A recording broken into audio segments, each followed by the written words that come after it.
আল্লামা সাঈদীর ফাঁসি রায় দিয়ে এক কুলাঙ্গার বিচারপতি, কি নাম? হ্যাঁ, মানিক। হ্যাঁ, 2 বছর আগে, বছর 2 আগে আমার নামেও তালিকা করেছিল। 116 জন আলেমের তালিকা করেছিল। 2 বছর পার হয় নাই, আল্লাহ তাআলা তার উপযুক্ত জবাব দিয়ে দিয়েছেন। আমি আব্দুল্লাহ আল আমিন, আমাকে কত জায়গা থেকে, মাহফিলের এই প্ল্যাটফর্ম থেকে, এই চেয়ার থেকে কতবার ধরে নিয়ে যাওয়া হয়েছে, এটার হিসাব আমার নাই। সাতক্ষীরায় গেলাম, খুলনায় গেলাম, পাবনাতে, পাবনার দারুল আমান ট্রাস্ট, আল্লামা সাঈদীর শেষ মাহফিল ছিল 2010 সাল। এরপরে 2011, 12, 13, 14 এই কয়েক বছর মাহফিল কোনো মতো করতে পারছি। এরপরেই 2015 সালে সেই মাহফিল করতে গিয়ে আমাকে লক্ষ্য করে গুলি পর্যন্ত করা হয়েছে। সম্মানিত ভাইয়েরা, এরকম করে তারা চেয়েছিল এই আওয়াজকে বন্ধ করতে, কিন্তু না, কোরআনের আওয়াজ যারা বন্ধ করতে চেয়েছে তাদের আওয়াজই বন্ধ হয়ে গেছে। তারা কি আছে? আলেমরা পালায়, আসতে কোন আলেমরা পালায়। এই প্রোগ্রাম শুরু হয়েছে 2017 সাল থেকে। এই মাহফিলের শুরু থেকে নিয়ামতুল্লাহ নিজামী এই আয়োজন করে যাচ্ছেন। আল্লাহ তাআলা এই মাহফিলের সঙ্গে যারা সম্পৃক্ত ছিলেন, ইতিমধ্যে যিনি আমাদের মুরব্বী এম নিয়ামতুল্লাহ নিজামীর শ্রদ্ধেয় পিতা, আমাদের সকলের মুরব্বী মরহুম মাওলানা শহীদুল্লাহ রাহিমাহুল্লাহ, তিনি ইন্তেকাল করেছেন। আমরা তার জন্য দোয়া করি আল্লাহ রাব্বুল আলামিন তার কবরটাকে জান্নাতের টুকরা বানায় দেন। জোরে বলি আল্লাহুম্মা আমিন। সম্মানিত উপস্থিতি, এই কোরআনের মাহফিলের এই সৌন্দর্য ওরা মুছে দিতে চেয়েছিল, একটা মহল ধ্বংস করতে চেয়েছিল। যেখানেই মাহফিল সেখানেই তারা বাধার সৃষ্টি করেছিল, যেখানেই মাহফিল সেখানেই তারা বিভিন্ন নানা ষড়যন্ত্র সৃষ্টি করেছিল। অসংখ্য আলেমকে বিগত 16 বছর অন্যায়ভাবে গ্রেফতার করে জেলখানা আটকে রেখে তাদের বাক শক্তিকে রুদ্ধ করে রেখেছিল। সম্মানিত ভাইয়েরা, আমরা সেই পরিবেশ আবারও ফিরে পেয়েছি, বলি আলহামদুলিল্লাহ। এই মুহূর্তে শুরুতে এই তাফসীরের এই প্ল্যাটফর্মে বসে যার কথা বারবার মনে হচ্ছে, যার কথাটা বারবার হৃদয়ে বারবার উকি মারছে, তিনি হচ্ছেন কিংবদন্তি শহীদ আল্লামা দেলাওয়ার হোসেন সাঈদ রাহিমাহুল্লাহ। সম্মানিত ভাইয়েরা, 2009 সাল আমার জীবনের প্রথম হজ, এবং 2009 সালে শহীদ আল্লামা দেলাওয়ার হোসেন সাঈদী সাহেবের শেষ হজ। আরাফার ময়দান, মিনা, মুজদালিফায়, বিভিন্ন জায়গায় একসঙ্গেই ছিলাম।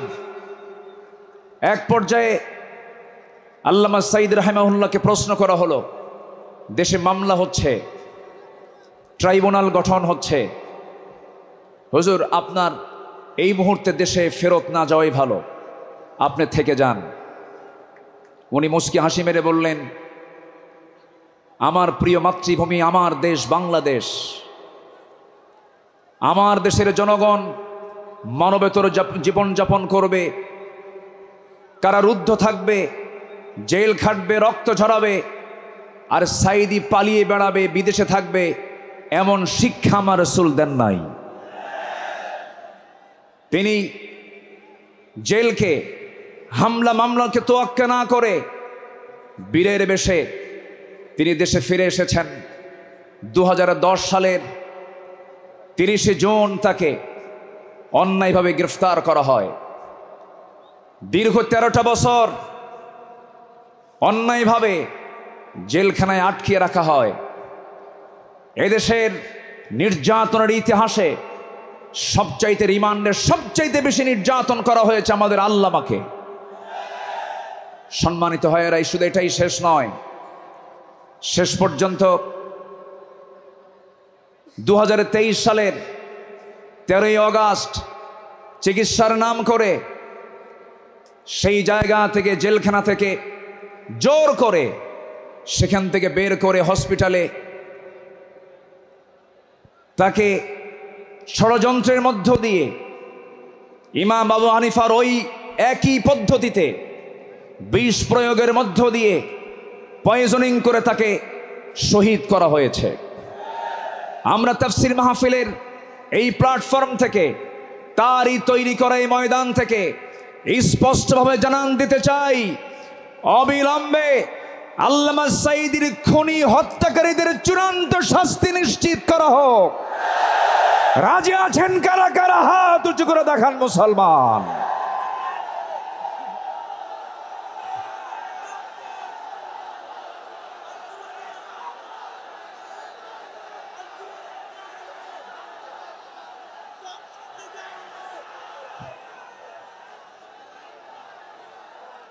আল্লাহ কবুল করুন, জোরে বলি আমিন। 3টা অপরাধের কোনো ক্ষমা নাই। কয়টা? 3 অপরাধের কোনো ক্ষমা নাই। নাম্বার 1 কতলুন নফস, যারা হত্যাকারী তাদের কোনো ক্ষমা হতে পারে না। নাম্বার 2 আশ-শাইখুজ জানি, যারা বুড়ো জেনাকার, যারা বুড়ো হওয়ার পরও যারা জেনা করে তাদের কোনো ক্ষমা নাই। যারা দিন থেকে বের হয়ে যায় মুরতাদ, তাদের কোনো ক্ষমা নাই। সম্মানিত ভাইয়েরা, সম্মানিত বন্ধুগণ, সম্মানিত উপস্থিতি, আজকের এই উপস্থিতি প্রমাণ করে আগামীর দেশ কোরআনের দেশ, আগামীর দেশ ইসলামের দেশ। আল্লাহ কবুল করুন, জোরে বলে আমিন। আরো জোরে আমিন। আমার পরে আমাদের সবার কলিজার টুকরা মাজলুম, দেশে থাকতে পারেন নাই, অনেক জুলুম তার উপর করা হয়েছে। ডক্টর মিজানুর রহমান আজহারি হাফিজাহুল্লাহ আসবেন, কিন্তু এইরকম যদি আপনারা সাইড টক করেন, কথা বলেন, যদি আওয়াজ করেন, আলোচকের কানে যদি সাইড আওয়াজ যদি চলে আসে, আলোচনা কি ভালো হতে পারে? তাহলে এই বিষয়টি একটু খেয়াল করার চেষ্টা আমি অনুরোধ করব, একটু মেহেরবানি করে, কোনো আওয়াজ না করে, মেহেরবানি করে যে যেখানে আছেন মনোযোগ দিয়ে আমরা কথাগুলো শুনবো। জোরে বলি ইনশাআল্লাহ। আমি আলোচনার সূচনায় কোরআনে কারীমের গুরুত্বপূর্ণ একটি সূরা, সূরাতুল আহজাব থেকে আমি 4টি আয়াতে কারীমা আমি তেলাওয়াত করেছি, যেখানে আমার নবীকে আল্লাহ তাআলা তার কিছু গুণগত দিক তুলে ধরেছেন। এই পৃথিবীতে যত নবী এসেছেন, সকল নবীর ভিতরে সবচাইতে বেশি সম্মানিত নবী হচ্ছেন মুহাম্মদুর রাসূলুল্লাহ। জোরে বলুন মুহাম্মদুর রাসূলুল্লাহ। আল্লাহ তাআলা তার রাসূলকে নাম ধরে ডাকতে পারতেন, কিন্তু নাম ধরে ডাকেন নাই। কি সম্মান দিয়েছেন! আমার নবীর সম্মানটা কত! আল্লাহ রাব্বুল আলামিন অন্য নবীদের নাম ধরে ডেকেছেন, ডাক দিয়েছেন। আল্লাহ রাব্বুল আলামিন বলছেন, ইয়া আদামু উসকুন আনতা ওয়া যাওজুকাল জান্নাহ। ডাক দিয়েছেন, ওয়া মা তিলকা বিয়ামিনিকা ইয়া মূসা। ডাক দিয়েছেন, ইয়া ইয়াহইয়া খুযিল কিতাবা বিকুওয়াহ। আল্লাহ তাআলা সব নবীকে হরফে নিদা প্রয়োগ করে ডাক দিয়েছেন, কিন্তু একটা বারের জন্য আমার রাসূলকে নাম ধরে ডাকলেন না, অথচ কোরআন তার উপরে নাজিল হয়েছে। আল্লাহ রাব্বুল আলামিন যেখানেই তার নামটা নিয়েছেন, সেখানেই তার গুণটা বর্ণনা করেছেন। এক জায়গায় বলছেন মুহাম্মাদুর রাসূলুল্লাহ ওয়াল্লাযীনা মাআহু আশিদ্দাউ আলাল কুফফারি রুহামাউ বাইনাহুম তারাহুম রুকআ সুজ্জাদান ইয়াবতাগুনা ফাদলাম মিনাল্লাহি ওয়া রিদওয়ানা سيماهم في وجوههم من أثر السجود জোরে বলুন আল্লাহু আকবার। আরেক জায়গায় আল্লাহ রাব্বুল আলামিন তার নাম নিয়ে বলছেন ওয়ামা মুহাম্মাদুন ইল্লা রাসূল قد خلت من قبله الرسل।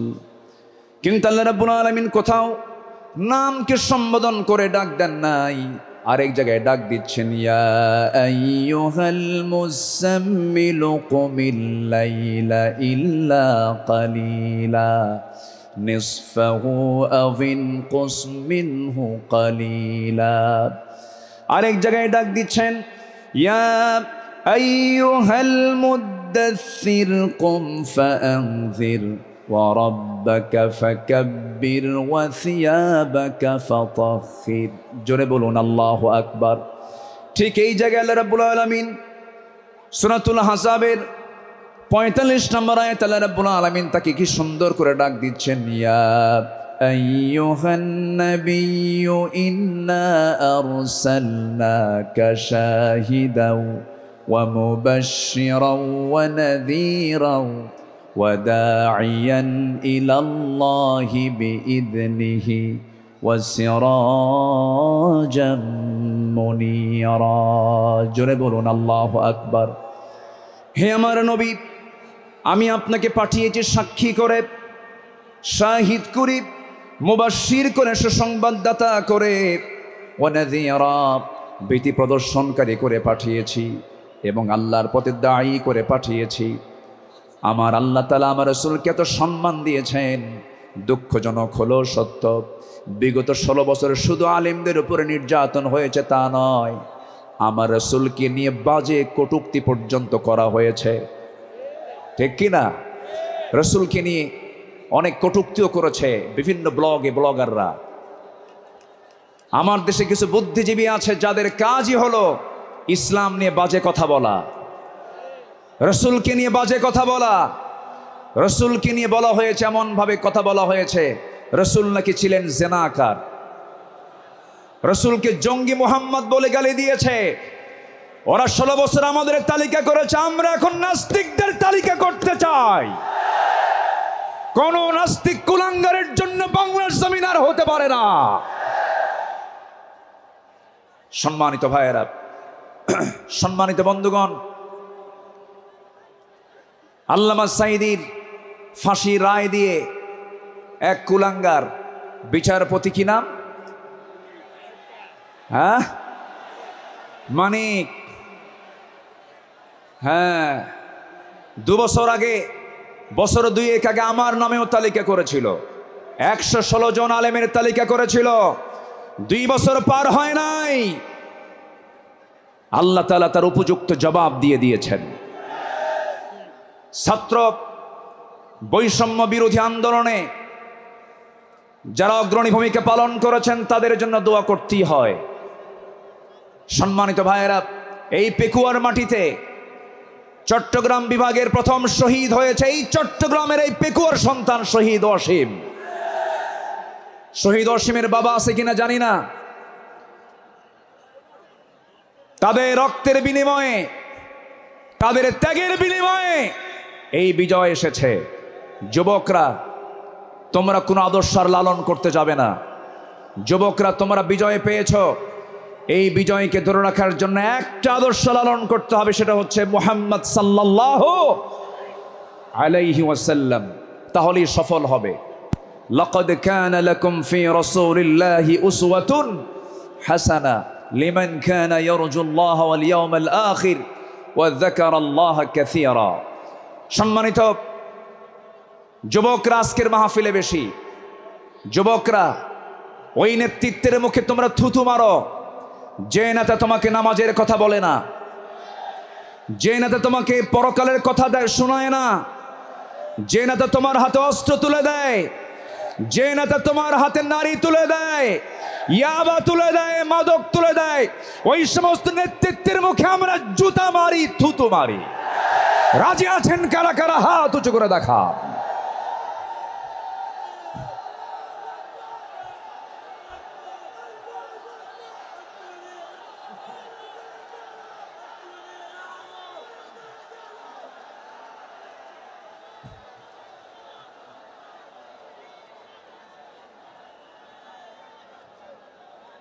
আল্লাহ কবুল করুন, জোরে বলি আল্লাহুম্মা আমিন। যুবকরা, তোমাদের হাতে আগামীর বাংলাদেশ, নতুন বাংলাদেশ গড়ার জন্য কোনো আদর্শ আমরা মানি না, আমরা মানি উসওয়ায়ে হাসানাহ, নবীর আদর্শ, নবীর আদর্শ, নবীর আদর্শ। আল্লাহ কবুল করুন, জোরে বলে আমিন। প্রত্যেক মাহফিলে টাইম সিলেকশন থাকে না, আজকের মাহফিলে টাইম সিলেকশন আছে। আমাকে খুব অল্প সময়ের মধ্যে হয়তো আমাকে শেষ করতে হবে, এই জন্য আমাকে সামারাইজ করে, সংক্ষিপ্ত করে কিছু কথা বলতে হচ্ছে। সম্মানিত ভাইয়েরা, সম্মানিত বন্ধুগণ, এই মাহফিলের এই প্ল্যাটফর্মে 16 বছর যারা এই কাজ করেছেন তাদেরকে ভালোভাবে মাহফিল করতে দেওয়া হয়নি। আমি আব্দুল্লাহ আল আমিন, আমাকে কত জায়গা থেকে মাহফিলের এই প্ল্যাটফর্ম থেকে, এই চেয়ার থেকে কতবার ধরে নিয়ে যাওয়া হয়েছে এটার হিসাব আমার নাই। সাতক্ষীরায় গেলাম, খুলনায় গেলাম, পাবনার দারুল আমান ট্রাস্ট, আল্লামা সাঈদীর শেষ মাহফিল ছিল 2010 সাল। এরপরে 2011, 12, 13, 14 এই কয়েক বছর মাহফিল কোনো মতো করতে পারছি। এরপরেই 2015 সালে সেই মাহফিল করতে গিয়ে আমাকে লক্ষ্য করে গুলি পর্যন্ত করা হয়েছে। সম্মানিত ভাইয়েরা, এরকম করে তারা চেয়েছিল এই আওয়াজকে বন্ধ করতে, কিন্তু না, কোরআনের আওয়াজ যারা বন্ধ করতে চেয়েছে তাদের আওয়াজই বন্ধ হয়ে গেছে। তারা কি আছে? আলেমরা পালায়, আসতে কোন আলেমরা পালায় কারা? আমাদেরকে যারা রাজাকার বলে গালি দিয়েছে, পাকিস্তানি রাজাকার বলেছে, আমরা কেউ পাকিস্তান যাই নাই, দিল্লি রাজাকার সব দিল্লি গিয়ে বসে আছে।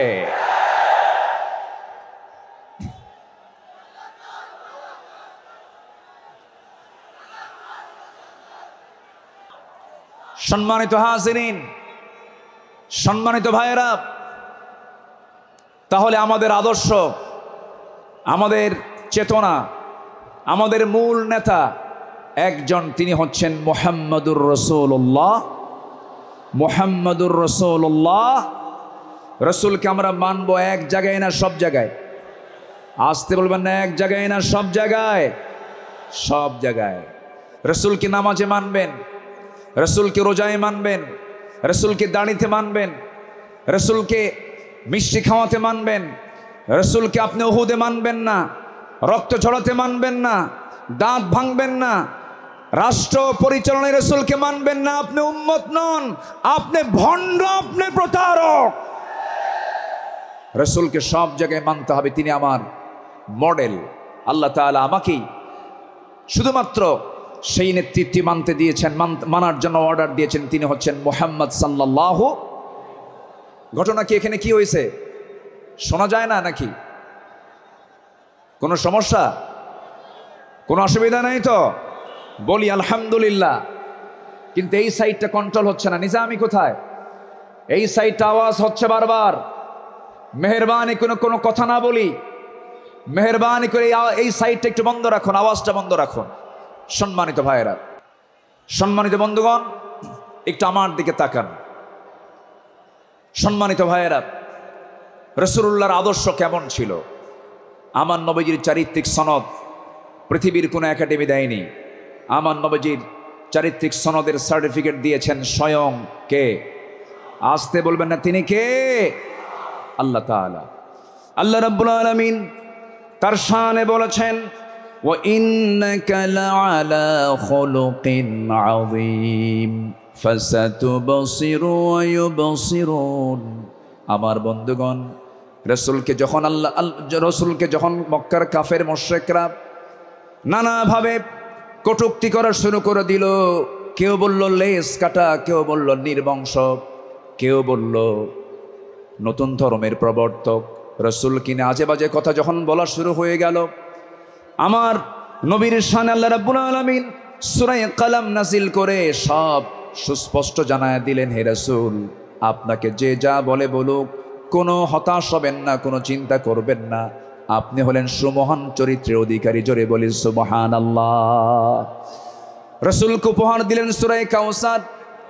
যারা পারেন ঠোঁট মিলিয়ে বলুন, ইন্না আ'তাইনাকাল কাউসার ফাসাল্লি লিরাব্বিকা ওয়ানহার ইন্না শানিআকা হুয়াল আবতার।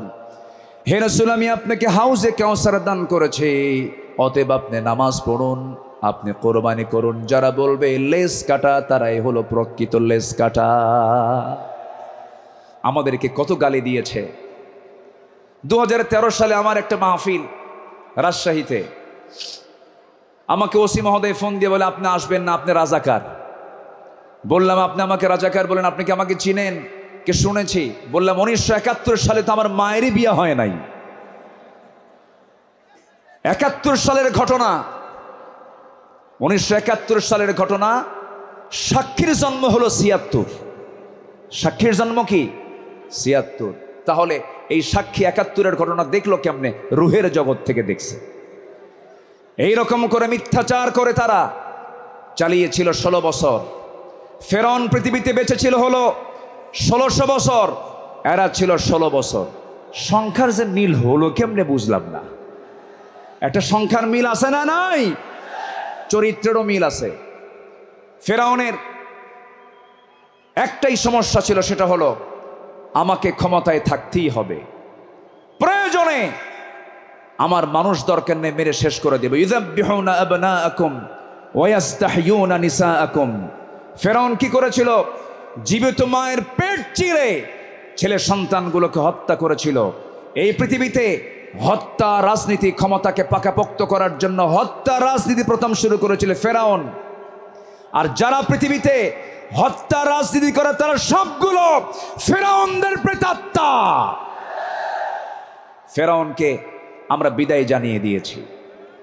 সেদিন এক মাহফিলে বললাম এই কথা, একজন সামনে থেকে দাঁড়াবে, হুজুর ওটা ছিল পুরুষ ফেরাউন আর আমাদের দেশেরটা ছিল হলো লেডিস ফেরাউন। সম্মানিত ভাইয়েরা, আমার নবীজির যে আদর্শের দিকগুলো আমি আলোচনা করতে চাচ্ছি, নাম্বার 2 হচ্ছে আমার নবী হচ্ছেন 1 নম্বর বিশ্ব শ্রেষ্ঠ চরিত্রে তিনি অধিকারী।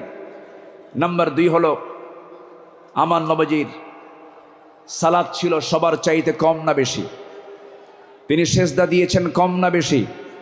সবচেয়ে বেশি সেজদা দিয়েছেন মুহাম্মাদুর রাসূলুল্লাহ।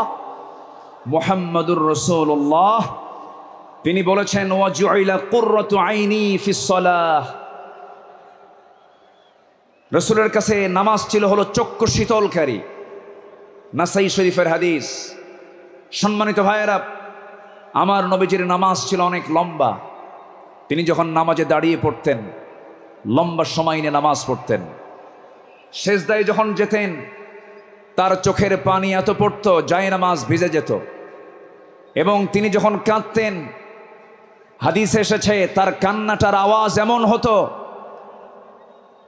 চুলার উপরে পানি গরম দিলে যেমন টকবকের একটা আওয়াজ হয়, আমার নবীজি যখন কাঁদতেন তখন টকবক করা পানির মতো আওয়াজ হতো আমার নবীজির মুখ থেকে। তিনি এত কাঁদতেন, অথচ তার জীবনের কোনো গুনাহ ছিল না। তিনি কাঁদতেন অচরে ঝাড়ায়, সেজদায় পড়ে পড়ে ঘন্টার পরে ঘন্টা।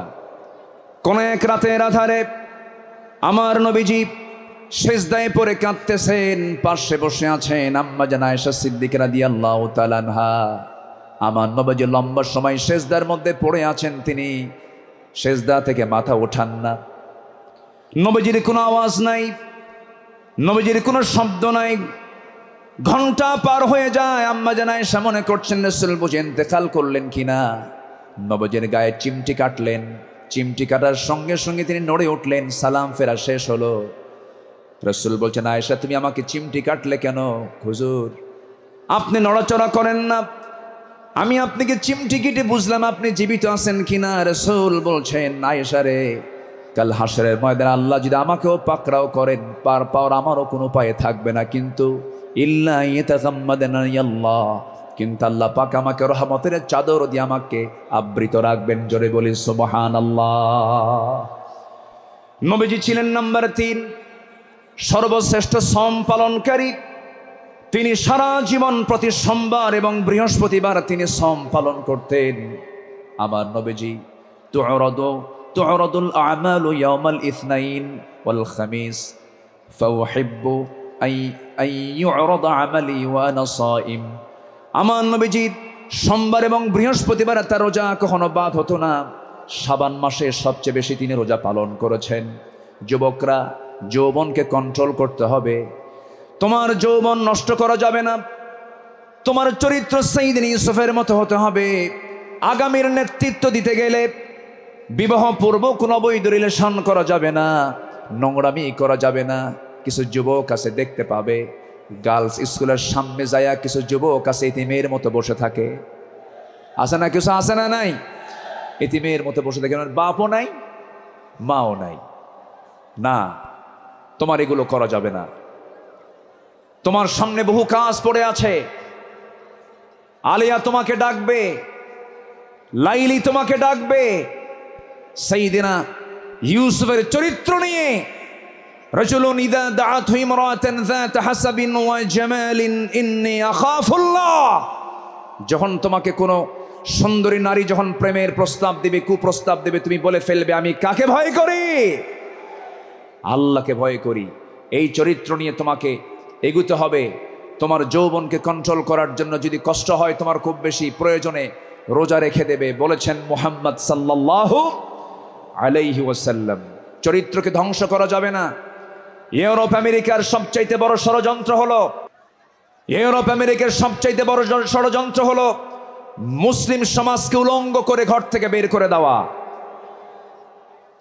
অ্যাটম বম যতটুকু না ক্ষতিকর, তার চাইতে বড় ক্ষতিকর হলো আমেরিকার হলিউড, ভারতের বলিউড। যুবকরা, ওই সমস্ত নোংরামি তোমার জীবনে আনা যাবে না। তোমার মাথার চুল থেকে শুরু করে নিয়ে পা পর্যন্ত প্রত্যেকটা জায়গায় থাকতে হবে নবীর আদর্শ। কিসের আদর্শ? নবীর আদর্শ। মাথার চুল ইদানিং দেখা যায় মাথার চুলগুলো কাটে কেমন করে জানি, দুই দিকে চুল নাই, পিছনেও চুল নাই, একেবারে চামড়া বের করা, মাথার উপরে গোল কইরা একদম নারিকেল জিনজিরা। আছে না নাই? আছে না নাই? একদম গোল করে রেখে দেয়। যখন বলা হয় এই ছেলে তুমি যে মাথার চুলটা এরকম করে রাখছো, এই মডেলটা পাইছো কোথায়? হুজুর বুঝবেন না। মেসি তুমি কে? নেইমার তুমি কে? কুত্তা। কারণ নেইমার মেসিরা তো কুত্তা নিয়ে শুয়ে থাকে, ঠিক কি না? ওরা কুকুর নিয়ে শুয়ে থাকে। তারা তোমার আদর্শ নয়। শার্টের সাইজ নাই, প্যান্টের সাইজ নাই, নতুন প্যান্ট কিনে আনে হাঁটু ফাটা। কি আমি কি ভুল বলতেছি? নতুন প্যান্ট কিনে আনে কি ফাটা? হাঁটু ফাটা, হাঁটুতে কাপড় নাই। ওই পোশাক পরে কি নামাজ হবে? আসতে বলো, ওই পোশাক পরে কি নামাজ হবে? হবে না। নামাজ হতে হলে আগে সতরটা ঢাকতে হবে। অনেকদিন আগে এক মসজিদে ঢুকলাম আমি, নামাজ শুরু করব, ঢুকেই তো 2 রাকাত নামাজ। আমাদের দেশে বিভিন্ন মসজিদে লেখা থেকে লাল বাতি জ্বলাকালীন অবস্থায় নামাজ নিষেধ। এটা মানবেন না। আমার নবীজির সুন্নাহ যদি মানেন তাহলে মসজিদে ঢুকেই কয় রাকাত নামাজ পড়েছেন মুহাম্মদ সাল্লাল্লাহু আলাইহি ওয়াসাল্লাম। তো আমি ভিতরে ঢুকে নামাজ শুরু করবো, দেখি সামনে এক যুবক নামাজে দাঁড়াইছে, এরকম একটা প্যান্ট আর শার্ট নিয়া। তো ভাবলাম দেখি ওর নামাজটা আগে দেখি। রুকুতে যখন গেছে, রুকুর ঠেলায় দেখি শার্ট উপরে, প্যান্টটা নিচের দিকে, মাঝখানে ফাঁকা। তো ভাবলাম এই তো রুকুর হাল, সেজদায় যে কি হবে আল্লাহ জানে। সেজদাই যখন গেছে তখন দেখি প্যান্ট খুইলা আন্ডার প্যান্ট বের হইছে। এই হলো পোশাকের হাল।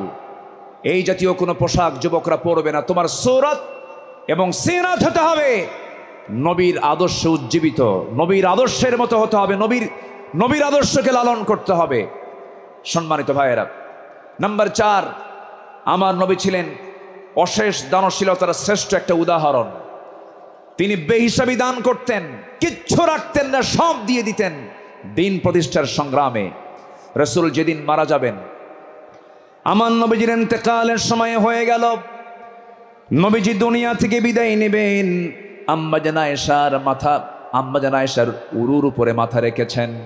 নবীজি যে কোনো মুহূর্তে দুনিয়া থেকে বিদায় নেবেন। এমন সময় বলছেন, আয়েশা রে, আমি মনে হয় দুনিয়া থেকে বিদায় নেব, আমার মনে হয় বিদায় লগনটা চলে আসছে। যে কোনো মুহূর্তে মালাকুল মউত চলে আসবে। দেখো তো আমার ঘরের মধ্যে কোনো কিছু আছে নাকি।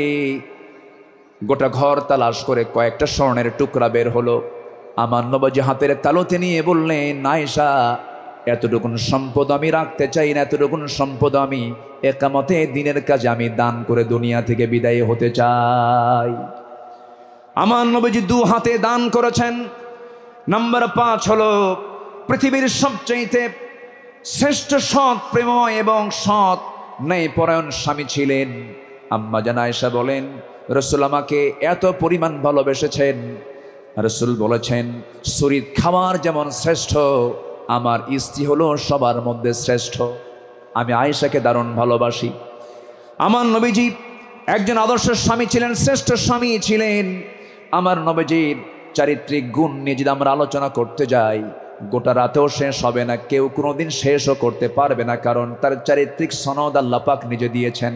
আর তার চরিত্র হলো কানা খুলুকুহুল কোরআন, তার চরিত্রই হলো কোরআনে কারীম। জোরে বলি সুবহানাল্লাহ। আমার নবী নাম্বার 6, তিনি ছিলেন একজন অলংকারিত শ্রেষ্ঠ বাবা। এমন বাবা পৃথিবীতে আর খুঁজে পাওয়া যাবে না। রাসূল 4 মেয়ের বাপ ছিলেন। কয় মেয়ের বাপ ছিলেন বলেন? আস্তে কয় মেয়ের বাপ ছিলেন?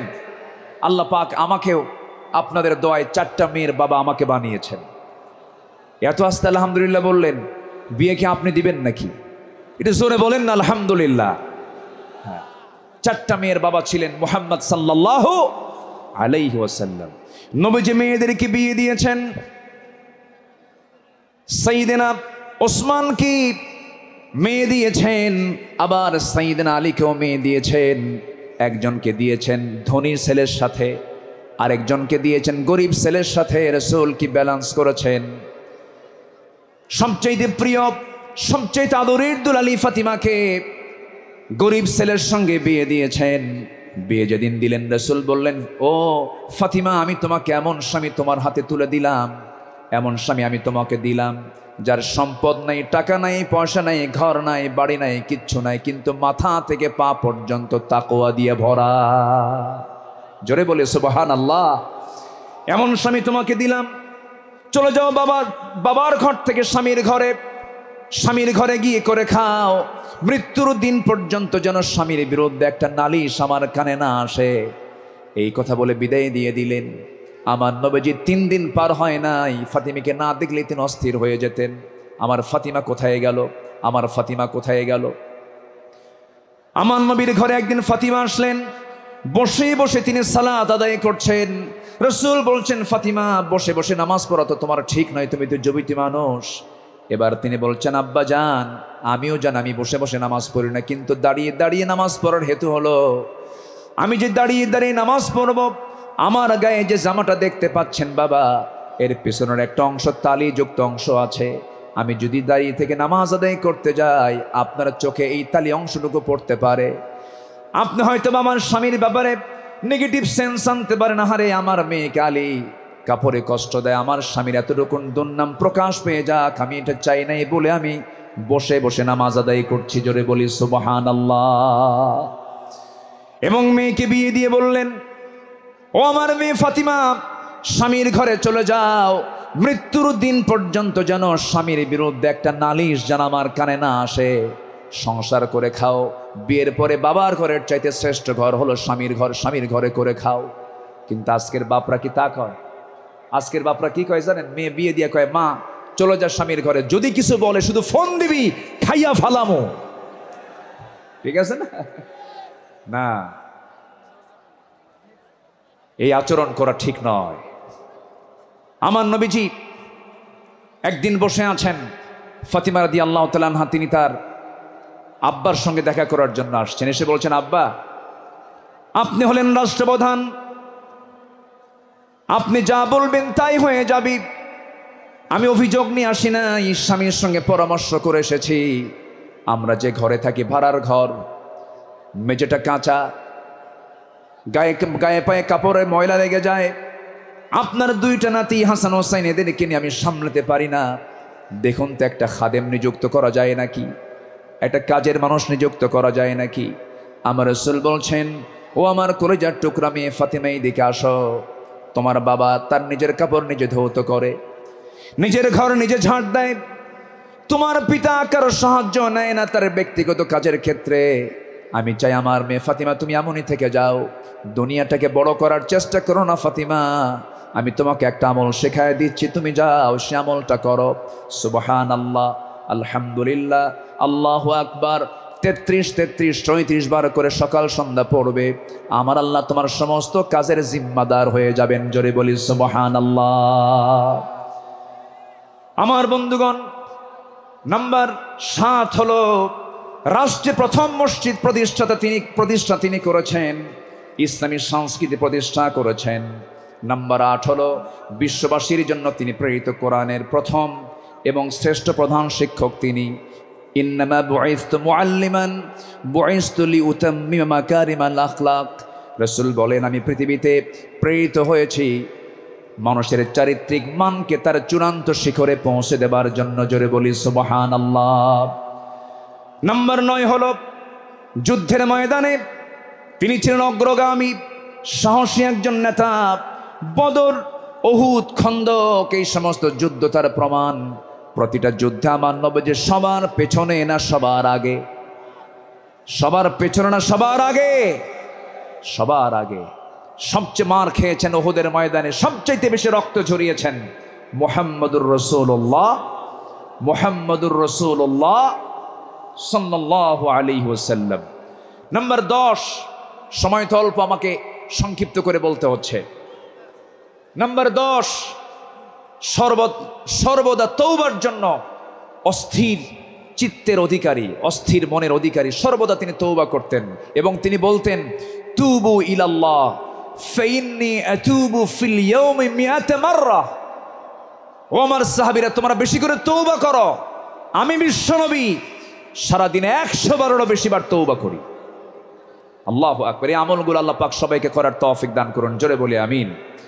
নাম্বার 11, এই পৃথিবীতে তিনি সবচাইতে বড় জাকির ছিলেন, সবচাইতে বেশি তিনি জিকির করানোওয়ালা ছিলেন মুহাম্মদ সাল্লাল্লাহু আলাইহি ওয়াসাল্লাম। তিনি বলেছেন, মান ক্বালা সুবহানাল্লাহ ওয়া বিহামদিহি ফি ইয়াউমিন মিআতিন মাররাতিন হুত্তাত খতায়াহু ওয়া ইন কানাত মিসলা জাবাদিল বাহর।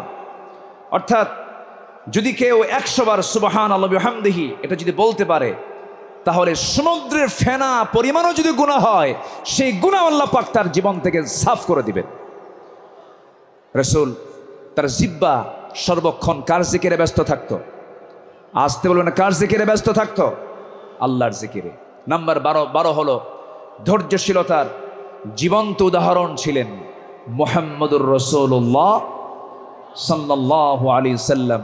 ধৈর্য কাকে বলে, ধৈর্য কি, তার বাস্তব প্রমাণ হচ্ছেন মুহাম্মদ সাল্লাল্লাহু আলাইহি ওয়াসাল্লাম। মক্কায় 13টা বছর তিনি মার খেয়েছেন, কত নির্যাতন সহ্য করেছেন, কত অত্যাচার তিনি সহ্য করেছেন। মক্কার 13 বছরের সাহাবায়ে কেরামকে মেরে মেরে রক্তাক্ত করেছে। খাব্বাবকে মেরে জ্বলন্ত অঙ্গার পিঠের মধ্যে ঢুকে গেছে, চর্বি দিয়ে অঙ্গার নিভে গেছে, তবুও তাদের মুখ থেকে একবারের জন্য বাদ যায়নি লা ইলাহা ইল্লাল্লাহ। কি ধৈর্যশীলতার তিনি পিরামিড ছিলেন, ধৈর্যের এক পিরামিড ছিলেন মুহাম্মদ সাল্লাল্লাহু আলাইহি ওয়াসাল্লাম। মক্কার মাটিতে নির্যাতন করা হয়েছে, সাহাবে কেরামদের উপরে অমানবিক পাশবিক অত্যাচার করা হয়েছে, কিন্তু এক চুল পরিমাণ তারা নড়েন নাই।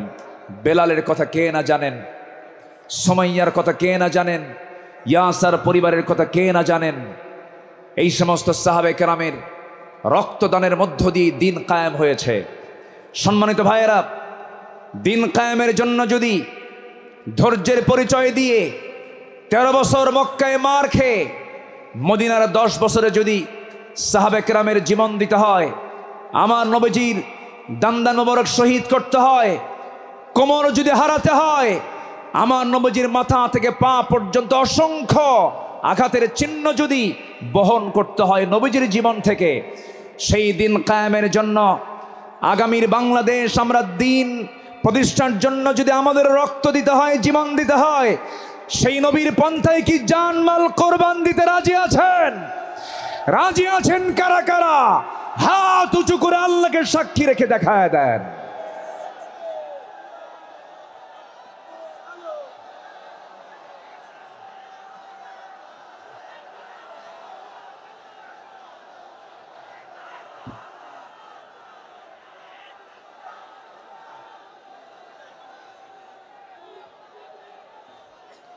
আল্লাহ কবুল করুন, জোরে বলে আমিন, আরো জোরে আমিন। বাইরে জীবন দেওয়া তো সস্তা না, যত রক্ত লাগে দেব, প্রয়োজনে লোক পাঠাবো, আমি যাব না। এই চরিত্রের মুনাফিক আমার দেশে আছে না নাই? আবু সাইদরা জীবন দেয়, আমার দেশের কিছু মুফতিরা ফতুয়া দেয়, ও তো শহীদ হয় নাই। হ্যাঁ, আবু সাইদরা জীবন দেয়, শহীদ অসীমরা জীবন দেয়, আমার দেশের কিছু ফতুয়া সন্ত্রাস, এগুলো ফতুয়া সন্ত্রাস। এরা ফতুয়া দেও নাকি শহীদ হয় নাই, তুমি কোন কসু করছো? আমার দেশে 16 বছর অনেক ওলামা, অনেক আলেম আমার দেশে অবস্থান করছেন, এখনো আছেন। বিগত 16 বছর তাদের উপর একটা মামলা তো দূরের কথা, একটা আঁচড়ও গায়ে লাগে নাই। দেশ যখন পট পরিবর্তন হয়েছে, চোরের মায়ের বড় গলা। মুনাফিক চেনা যায় নামাজে নয়, মুনাফিক চেনা যায় রোজায় নয়, মুনাফিক চেনা যায় সূরাতে নয়, মুনাফিক চেনা যায় হলো ময়দানে, মাঠে, জিহাদের প্রান্তরে। সম্মানিত ভাইয়েরা, আমার সময় ফুরিয়ে যাচ্ছে, আমি যে কোনো মুহূর্তে শেষ করে দেব। আজকের মাহফিলের আরো কাঙ্ক্ষিত মেহমান আছেন, বিশেষ করে আমার পরপরই আসছে নাকি?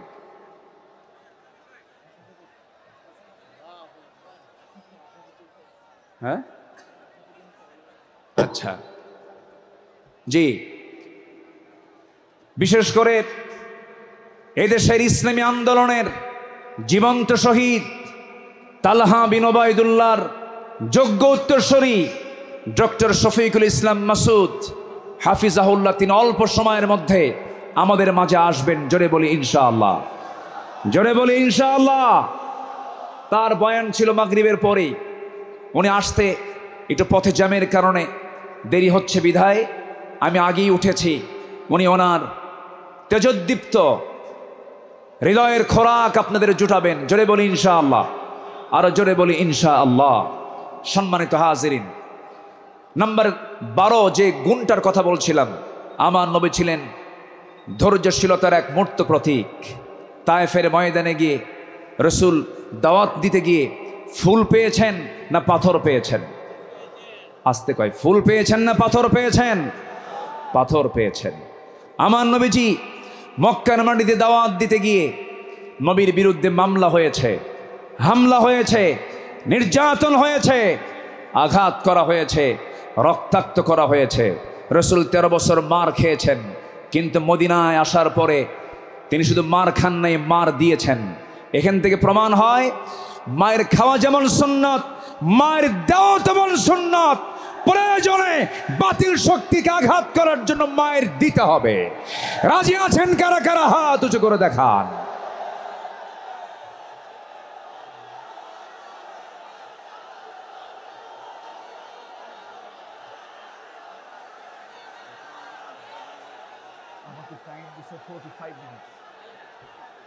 বাড়ায় দেবো, বাড়াবো? আচ্ছা,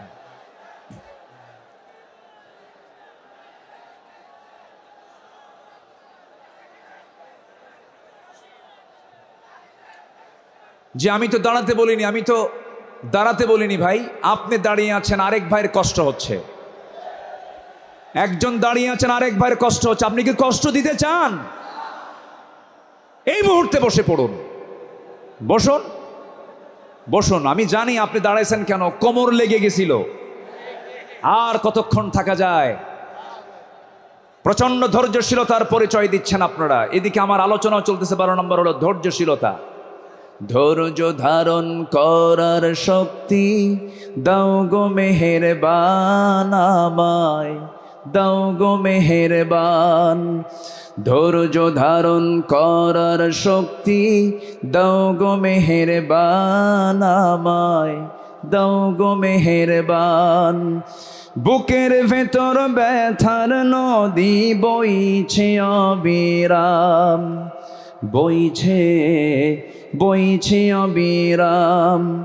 ধৈর্য ধারণ করার শক্তি দাও গো মেহেরবান আমায়, দাও গো মেহেরবান। জোরে বলি আমিন, আরো জোরে আমিন। নাম্বার 13 হলো সৎ নেতৃত্ব এবং ন্যায় বিচারে উজ্জ্বল দৃষ্টান্ত রেখেছেন মুহাম্মদুর রাসূলুল্লাহ সাল্লাল্লাহু আলাইহি সাল্লাম। সবার কম বেশি জানা আছে, আমার নবীজির কাছে এক সম্ভ্রান্ত মহিলা চুরির প্রমাণ মিলেছে। নবীর কাছে রিপোর্ট এসেছে, রাসূল বললেন তোমরা এই মহিলাকে নিয়ে যাও, কোনো কথা নেই। ইসলামের যে সিদ্ধান্ত হাত কেটে ফেলা, ফাকতাউ আইদিয়াহুমা, আস-সারিকু ওয়াস-সারিকাতু ফাকতাউ আইদিয়াহুমা, কোনো কথা নেই, চুন্নি হলেও হাত কেটে দিতে হবে। সেই সম্ভ্রান্ত পরিবারের সদস্যবৃন্দ সাইয়েদনা ওমর ফারুকের কাছে গেলেন, গিয়ে বলতেছে সাইয়েদনা ওমর আপনি যদি একটু সুপারিশ করতেন, হয়তো আমাদের রাসূল একটু এখানে ক্ষমার দৃষ্টিতে দেখতেন, লঘু শাস্তি দিতেন। সাইয়েদনা ওমর ফারুক যখন তার কাছে গিয়ে বললেন, ইয়া রাসূলুল্লাহ, সম্ভ্রান্ত পরিবারের মেয়ে, দেখুন তো একটু এই জায়গায় শাস্তিটাকে কমিয়ে লঘু করা যায় কিনা। আমার নবীজির চেহারা রক্তিম আকার ধারণ করল, নবীজির চেহারা লাল বর্ণ আকার ধারণ করল। নবীজি এবার বলছেন, ওমর তোমার দারাজ কণ্ঠ কোথায় গেল? তোমার আওয়াজ তো খুব স্লো হয়ে গেছে, তুমি এমন দারাজ কণ্ঠ তোমার হারিয়ে গেল কেন? ওমর তুমি আমাকে যে প্রস্তাব দিতে এসেছ, আমি তোমাকে স্পষ্ট ভাষায় জানান দিতে চাই। এই জায়গায় যদি আল্লাহি লাউ আন্না ফাতিমাতু বিনতে মুহাম্মদ সারাকাত লাকাতাতু ইয়াদাহা, যদি এই মুহূর্তে আল্লাহর কসম করে বলি আমার কলিজার টুকরা ফাতিমা বিনতে মুহাম্মদ যদি চুরি করে ধরা পড়ে যেত, আমি রাসূল সময়কে সাক্ষী রেখে নিজ হাতে আমি আমার ফাতিমার হাত কেটে দিতাম। জোরে বলি আল্লাহু আকবার, আরো জোরে আল্লাহু আকবার। সেই বিচার, সেই শাসনকে আমরা দেখতে চাই। সেই বিশ্বনবীর তৈরি করা, তিনি যে পার্লামেন্ট তৈরি করেছিলেন, যে আদালত কায়েম করেছিলেন, কোরআনের আদালত, সেই কোরআনের আদালতকে আমরা দেখতে চাই। তাহলে আমরা সৎ এবং যোগ্য নেতৃত্ব কায়েম করব, সেই কাজে আমরা নিজেকে প্রস্তুত করব। জোরে বলি ইনশাআল্লাহ, আরো জোরে বলি ইনশাআল্লাহ। জিকির করি লা ইলাহা